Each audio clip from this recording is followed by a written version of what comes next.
Let's move on now. In Johannesburg's homeless have taken up shelter in the Brixton and Braamfontein cemeteries. The city parks and zoo have been conducting cleanup operations in these areas where the displaced have been found. After hours, the cemeteries are turned into a place to sleep for the night. City Parks and Zoo General Manager Jenny Moodley joins us now to discuss this particular issue.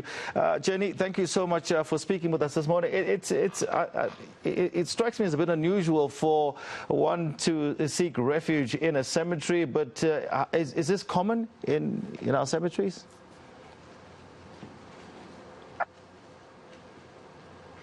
Thankfully, yes, it does sound quite bizarre. Thankfully, it's not as common. We are finding your very dormant cemeteries, like your Brixton Braamfontein cemetery. There's reports of sporadic groups of people moving in, and of course our responsibility is to retain the integrity of these cemeteries. So you're conducting cleanup operations, you're trying to tackle this particular issue. How are you doing so? Yes, we've commenced. We do this fairly regularly. There are groups of people that have taken shelter in these cemeteries. We recently found 30 people, one of whom was very ill.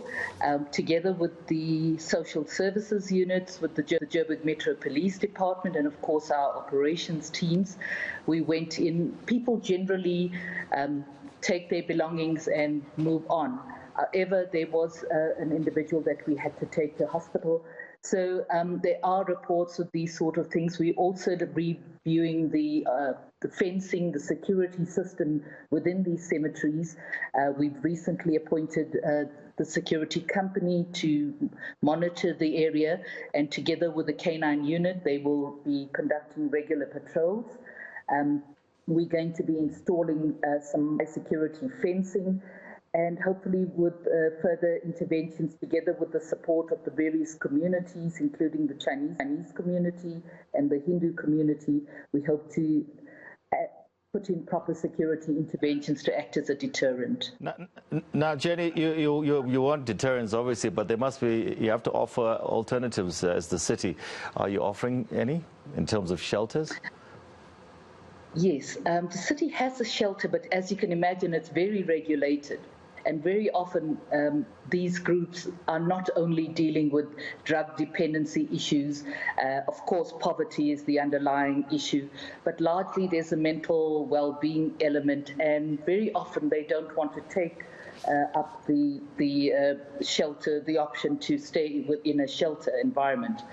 We're also finding that there are lots of illegally undocumented migrants here, and they're looking for assistance. So, again, it needs to involve a multi-entity intervention. We are working with the relevant authorities, but as we can imagine, it's quite a uphill battle. Okay, now lastly, Jenny, I mean, you've got this particular battle that you're fighting, or will I be correct to say you also have to deal with vandalism? Is that something that's serious? Yes, quite prevalent. We are finding that there's desecration of graves, people sleeping on headstones and tombstones. There's lots of hoarding in terms of this community. So we've got lots of litter. Theft of fencing is fairly regular. So this, as you can imagine, can be quite overwhelming. But we are looking at how we can repurpose some sections of our dormant cemeteries, like your Brixtons, like your Braamfonteins, and where there's unutilized space, how can we utilize these spaces to increase burial capacity in the city?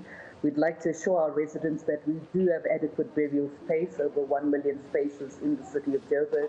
But again, it's about making sure that these cemeteries are well managed and that we, again, retain the integrity of these cemeteries. All right, thank you so much for sharing your time with us this morning. Jenny Moodley, she's City Parks and Zoo General Manager, speaking to us about the fact that many homeless have been taking shelters, particularly at the Brixton and Braamfontein cemeteries in